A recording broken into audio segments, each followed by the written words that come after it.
भाइयों और बहनों, आज मैं आपको जो कथा सुनाने जा रहा हूं वो केवल एक कथा नहीं है, ये एक अवसर है। वो अवसर जो साल में सिर्फ एक बार आता है और जो आपके जीवन की किस्मत को बदलने की ताकत रखता है। देखिए महाराज, श्रावण का पवित्र महीना कल समाप्त हो गया। वो महीना जो भोलेनाथ को समर्पित था, लेकिन आज 10 अगस्त से एक और पावन यात्रा शुरू हो रही है। भाद्रपद मास, ये महीना दो महाशक्तियों को समर्पित है। भगवान श्री कृष्ण, जिनका जन्म इस महीने में हुआ, भगवान गणेश, जिनकी आराधना इस पूरे विशेष फलदायी होती है। और आज की तिथि है प्रतिपदा, यानी किसी भी महीने की सबसे पहली तिथि। शास्त्र कहते हैं प्रतिपदा सर्वतिथि नाम माता, यानी प्रतिपदा तिथि सभी तिथियों की जननी है, सबसे श्रेष्ठ है। यदि जीवन में दुख कष्ट है, धन संपदा में कमी है, व्यापार ढंग से नहीं चल रहा महाराज, हर शुभ कार्य की शुरुआत गणेश जी के नाम से होती है। शादी हो, नया घर हो, व्यापार हो या पूजा पाठ, सबसे पहले उनका स्मरण किया जाता है, क्योंकि वे विघ्नहर्ता हैं। आज की प्रतिपदा तिथि पर अगर कोई उपाय किया जाए और वो भी गणेश जी अर्पित करके, तो जीवन के हर काम में आ रही रुकावटें मिट जाती हैं और सुख समृद्धि का स्थायी वास हो जाता है। आज का उपाय 11 चावल के दाने और एक दीपक। अब सुनिए आज का वो खास उपाय जो पीढ़ियों से हमारे ऋषि मुनि बताते आए हैं। सिर्फ 11 चावल के दाने और एक दीपक, इतना साधारण लगने वाला ये उपाय भाद्रपद मास की प्रतिपदा को गणेश जी और शिव जी दोनों का आशीर्वाद दिलाता है। शिव महापुराण और गणेश पुराण दोनों में इसका उल्लेख है कि प्रतिपदा पर धान्य चावल और प्रकाश दीपक का अर्पण करने से लक्ष्मी कभी घर नहीं छोड़ती। क्यों करें? ये उपाय आज ही साल में सिर्फ एक बार भाद्रपद मास की प्रतिपदा आती है। गणेश जी की आराधना का सबसे शुभ दिन, विघ्न नाशक शक्ति का जागरण, 11 चावल, 11 इंद्रियों का प्रतीक जिनसे जीवन संचालित होता है, इन्हें शुद्ध करके अर्पित करने से इंद्रियां सही दिशा में काम करती हैं। दीपक अज्ञान के अंधकार को मिटाकर सुख समृद्धि का प्रकाश लाता है। इस उपाय को करने से फायदे, आपके जीवन में क्या परिवर्तन आएगा? घर में धन संपत्ति की कभी कमी नहीं होगी, बिजनेस में तरक्की के रास्ते खुलेंगे, परिवार में क्लेश खत्म होकर आपसी प्रेम बढ़ेगा, कोर्ट कचहरी या सरकारी कामों में जीत मिलेगी, स्वास्थ्य में सुधार और मानसिक शांति का अनुभव होगा, अटकी हुई शादी, रुके हुए सौदे, सब में तेजी आएगी। देखिए महाराज, आज की शिव महापुराण की कथा में एक पत्र आया है। अब मैं आपको एक सच्ची घटना सुनाता हूं। ये कहानी है राजस्थान के कोटा शहर की एक महिला अर्चना जी की। अर्चना जी के पति का बिजनेस 3 साल से घाटे में चल रहा था। घर का माहौल भी खराब, पैसे की कमी से बच्चों की पढ़ाई तक रुकने लगी थी। पिछले साल भाद्रपद मास की प्रतिपदा को उन्होंने मंदिर में एक वृद्ध पुजारी से ये 11 चावल और दीपक वाला उपाय सुना। उन्होंने बिना देर किए उसी शाम गणेश जी के सामने ये उपाय किया। भाइयों और बहनों, सिर्फ 21 दिन में उनका अटका हुआ 8 लाख का पेमेंट वापस आ गया।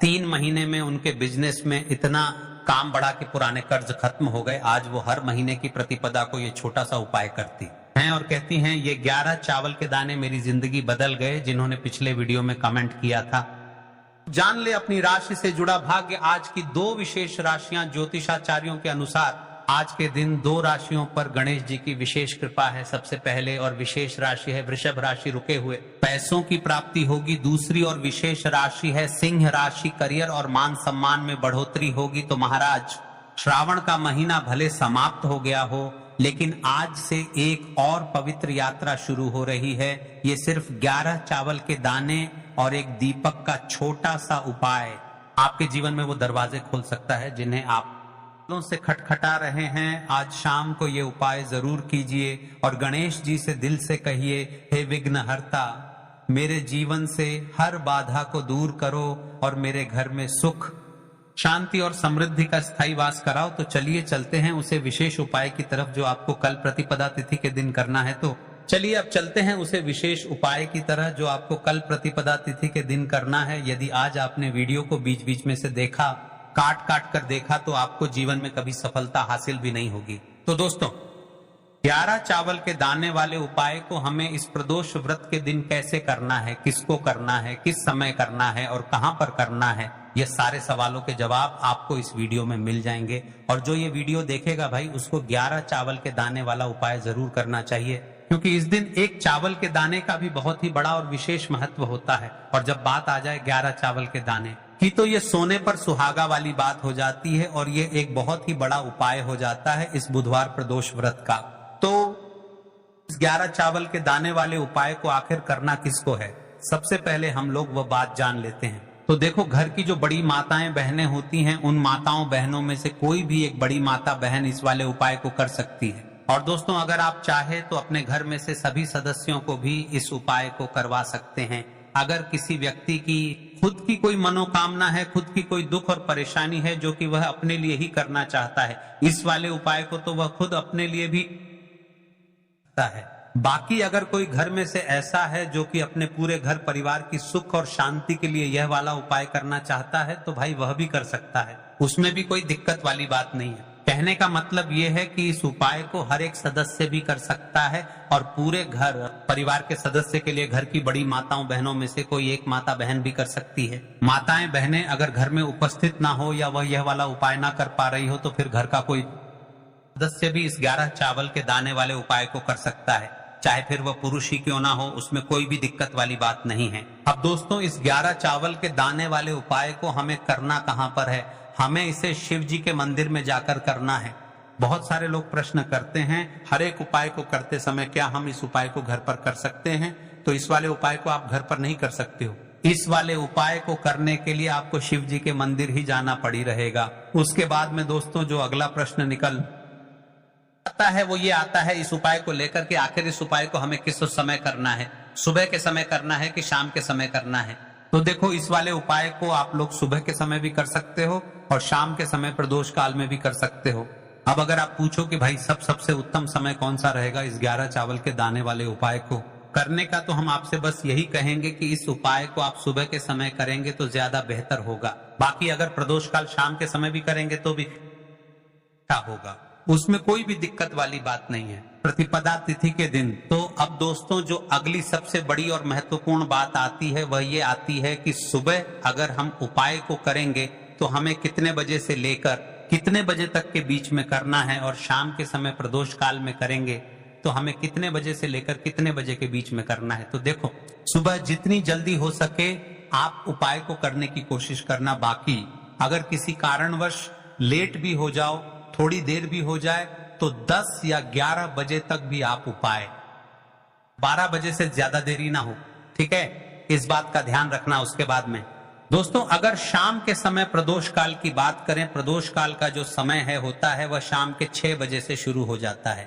मतलब शाम के 6 बजे से लेकर 7 बजे के बीच का जो समय होता है, यह समय प्रदोष काल का समय होता है। पर अभी जो मौसम चल रहा है, इस मौसम में जो है शाम बहुत देरी से होती है, तो आप इस उपाय को 7 या 8 बजे के बीच में भी कर सकते हो। मतलब शाम के 6 बजे से रात 8 बजे के बीच में आप कभी भी इस वाले उपाय सकते हो, उसमें कोई भी दिक्कत वाली बात नहीं है। अब दोस्तों, यहाँ पर इस उपाय को लेकर एक और सबसे बड़ी बात ये निकल कर आती है कि इस 11 चावल के दानों को हमें लेना कहाँ से होता है, और हमें इस उपाय को करने के साथ में क्या और कुछ भी सामग्री ऐसी होती है जो शिव जी के मंदिर लेकर जानी पड़ती है। तो देखो, यहाँ पर हम आपको बता दें। सबसे पहले आप लोग ये जान लो कि ये जो 11 चावल के दाने वाला उपाय है, सिर्फ और सिर्फ आप उपाय की सामग्री लेकर कभी भी शिव जी के मत जाना, क्योंकि हमें भगवान के सामने यह नहीं दर्शाना है कि अगर हम भगवान शिव जी के मंदिर आए हैं तो अपने फायदे के लिए आए हैं। तो इसलिए जो भी पूजन सामग्री है उपाय सामग्री है। 11 चावल के दाने, इसके साथ में आपको पूजन सामग्री भी जरूर लेकर जाना है।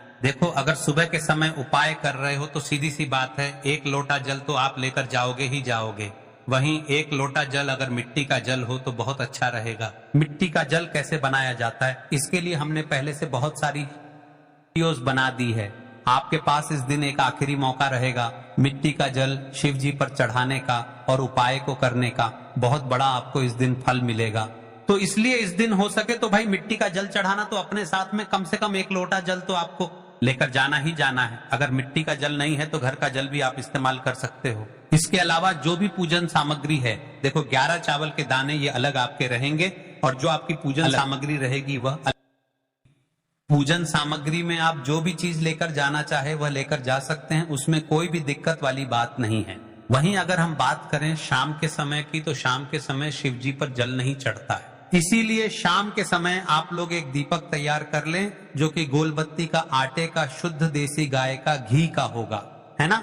इस बात का आप लोगों को ध्यान रखना है और इस दीपक को आपको घर से जलाकर नहीं लेकर जाना है, भगवान शिव जी के मंदिर में जाकर ही जलाना का भी आप लोगों को ध्यान रखना है। अब दोस्तों यहाँ पर हमें इस बात को समझना है कि ये 11 चावल के दाने हमें लेना कहाँ से है।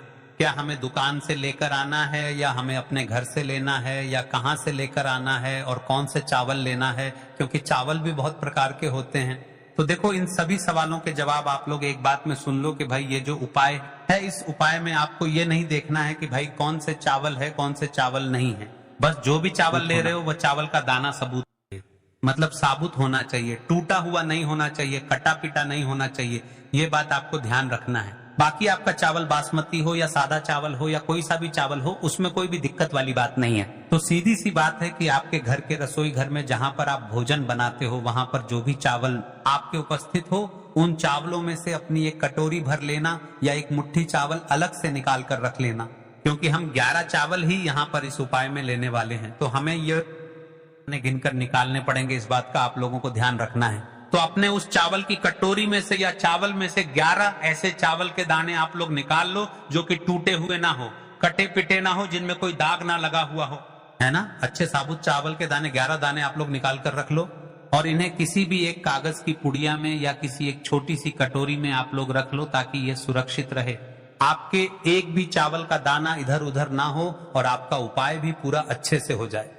जैसे ही आपका उपाय की जो सामग्री है 11 चावल के दाने ये तैयार हो जाते हैं, उसके बाद में आपको जो भी अपनी पूजन सामग्री है, सुबह के समय कर रहे हो तो 1 लोटा जल या पूजन सामग्री जो लेकर जाना चाहो उसकी भी तैयारी कर लेना, और शाम के समय जा रहे हो तो भाई अपना जो दीपक है उसे तैयार कर लेना, ठीक है।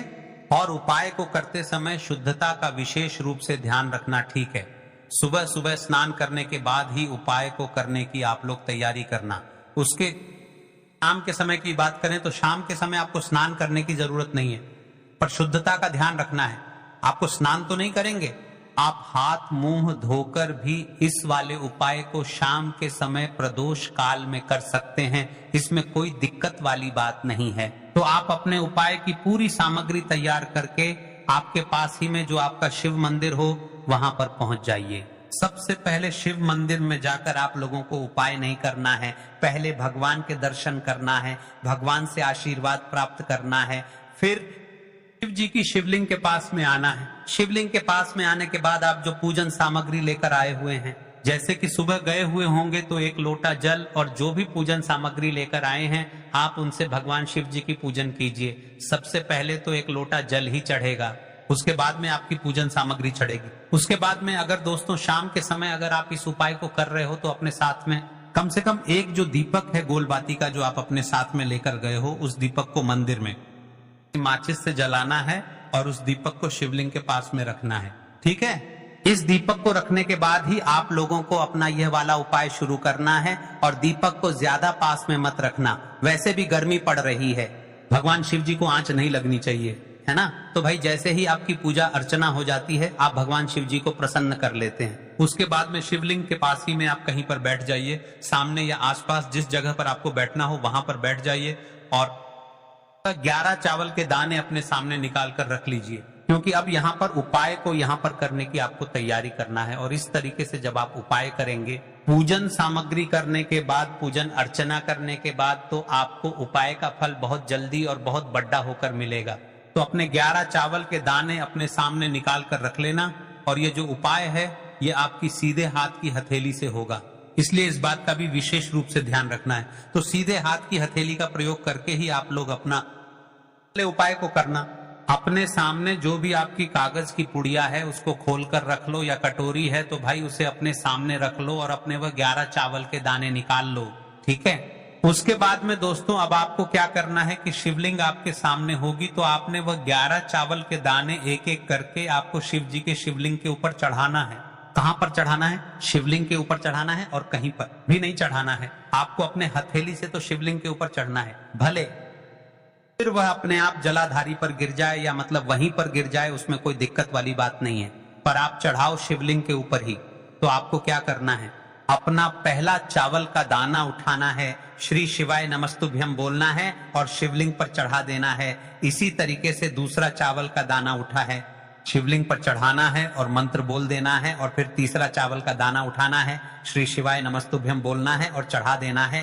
इसी प्रकार से आपको पूरे 11 चावल के दाने एक एक करके शिव जी के शिवलिंग के ऊपर चढ़ाना है और भगवान से प्रार्थना करते जाना है। मतलब प्रार्थना तो आपको आखिरी में करना है, पर हर एक चावल के दाने को चढ़ाते समय श्री शिवाय नमस्तुभ्यम जरूर बोलना है। उसके बाद ही में यह चावल का दाना शिवलिंग के ऊपर आपको चढ़ाना है। जैसे ही आपके 11 चावल के दाने शिवलिंग के ऊपर 4 हैज जाते हैं, तो भाई उसके बाद में आपको क्या करना है, भगवान से अपनी मनोकामना बोलना है। मनोकामना भी कब बोलना है, जब आपका 11 चावल का दाना आपके सीधे हाथ की हथेली में हो और आप खाने के लिए जा रहे हो। श्री शिवाय नमस्तुभ्यम बोलकर उस आखिरी चावल के दाने को शिवलिंग के ऊपर चढ़ा देना और भगवान से फिर अपनी वह मनोकामना बोल देना, जिस मनोकामना के लिए आप लोग अपना ये वाला उपाय कर रहे हो, जिस भी दुख और परेशानी के लिए आप लोग अपना ये वाला उपाय कर रहे हो। उसके बाद में जैसे ही आप अपनी मनोकामना बोल देते हो, आपका ये वाला उपाय पूरा हो जाता है। पर दोस्तों, उपाय को करने के बाद आप लोगों को 2 मिनट भगवान शिव जी के मंत्र का जाप जरूर करना है। मंत्र का जाप करने के बाद भगवान से एक और बार प्रार्थना करना है अपनी मनोकामना के लिए, या अपनी जो भी दुख और परेशानी है उसके लिए। इसके बाद में आप लोग भगवान को देखकर भगवान से प्रार्थना करके उनसे आशीर्वाद लेकर वहां से उठ सकते हैं और अपने घर पर जा सकते हैं। बस दोस्तों, यहाँ पर यह वाला उपाय पूरा हो जाता है। इस तरीके से जो भी व्यक्ति छोटी छोटी चीजों का ध्यान रखते हुए इस 11 चावल के दाने वाले उपाय को करेगा, निश्चित सी बात है उसे उसकी मनोकामना जल्द ही पूर्ण होगी और जो भी दुख और है वह भी बहुत ही जल्दी दूर होंगे।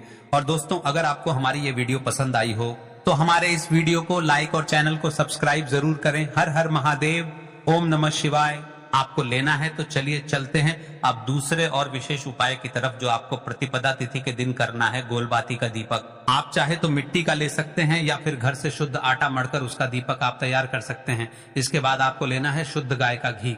अगर वह नहीं है तो कोई भी देसी घी कर सकते हैं, जिससे आपको दीपक प्रज्वलित करना है। देखो, अब यह सब सामग्री लेकर आपको जाना है। प्रदोष काल में आपके घर पर तुलसी जी के घेरे के पास में देखो, यह उपाय तो आपको अवश्य करना है। देखो, वहां पहुंचकर सबसे पहले वह दीपक आपको प्रज्वलित कर देना है और ओम नमो भगवते वासुदेवाय नमः का 11 बार जाप करना है। उसके बाद आपको अपने सीधे हाथ में थोड़ी हल्दी लेकर उस दीपक में अपना नाम और गोत्र बोलते हुए डाल देना है। उसका बाद माता लक्ष्मी से आपको प्रार्थना करना है कि हे महालक्ष्मी, हमारी दुख तकलीफों को दूर करो। हे महादेव, हमारे सब दुख कष्टों को खत्म करो। इस भावना से आपको यह उपाय करना है।